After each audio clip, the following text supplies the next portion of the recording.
c'est bien le chapitre 5 parce que la dernière fois c'était le chapitre 4. Mais le problème c'est qu'avec ce livre en fait les chapitres ne sont pas écrits. Donc il se peut que je me trompe encore. Parce qu'en fait c'est juste écrit à quel point de vue ce sera. Et sinon la dernière fois donc le chapitre concernait Eureka. Et avec Shona, je crois que c'est sa petite fille, ils sont allés espionner Vanessa, donc qui n'est autre que Ursula transformée en une autre femme et qui a pris la voix d'Ariel. Et ils se sont rendus compte en fait que Triton n'était pas mort. Donc Triton c'est le père de Ariel, donc autrefois c'était un roi. Et en fait ils se sont rendus compte que Vanessa l'avait transformé et l'avait enfermé dans une bouteille. Et donc là en fait ils vont aller prévenir Ariel que son père est vivant.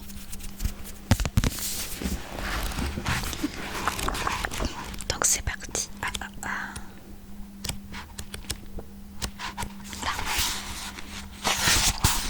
Chapitre 5. Chapitre 5. Chapitre 5. Atlantica. Loin, très loin sous les vagues sombres où voguaient les navires semblables à des jouets, se trouvait un autre royaume, bien différent. Les récifs coralliens s'étalaient comme des forêts sur les fonds marins, pommelés par la lumière du soleil qui perçait à travers les flots. De longs rubans de varech ondulaient gracieusement au gré des courants, tels les arbres du monde de la surface, ballottés par le vent. Les algues étaient douces au toucher, mais elles étaient solides comme le cuir, et avaient parfois les bords tranchants.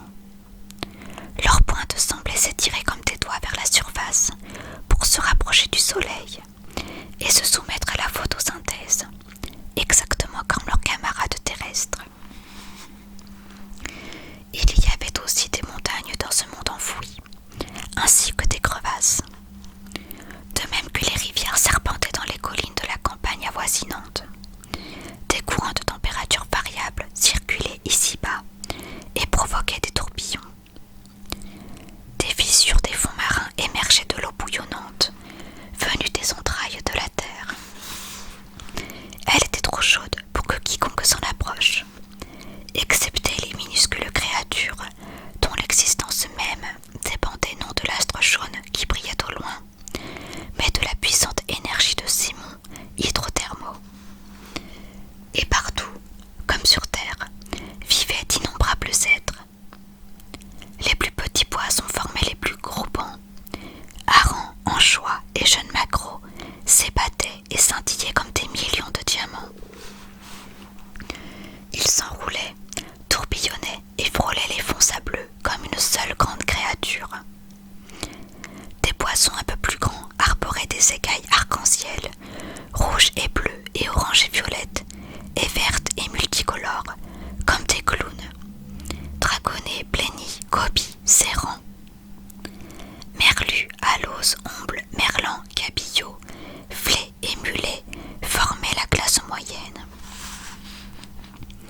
Les plus grands poissons solitaires, les mérous, poissons rubans et autres roussettes, ainsi que les requins et les thons, vieillissaient paisiblement jusqu'à acquérir une taille respectable, car ils avaient appris à éviter les bateaux des humains, ainsi que leurs filets, leurs lignes et leurs appâts.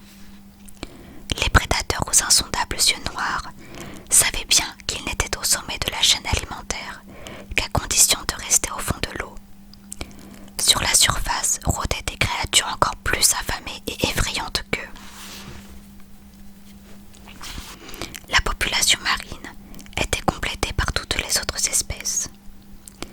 Les pieuvres qui agitaient doucement leurs tentacules, les méduses délicates qui planaient comme des fées, les homards et les étoiles de mer, les oursins et les nudibranches, les étranges créatures aux allures de chenilles qui arpentaient le fond de la mer en arborant toutes sortes de couleurs et d'appendices. Tous ces êtres vivants nageaient, dormaient, jouaient et passaient leur vie dans l'eau sans se soucier de ce qui pouvait se dérouler à la surface. Mais il existait d'autres animaux dans ces régions, de curieuses créatures qui vivaient à la frontière entre ciel et mer. d'eau fin et tortu, sans oublier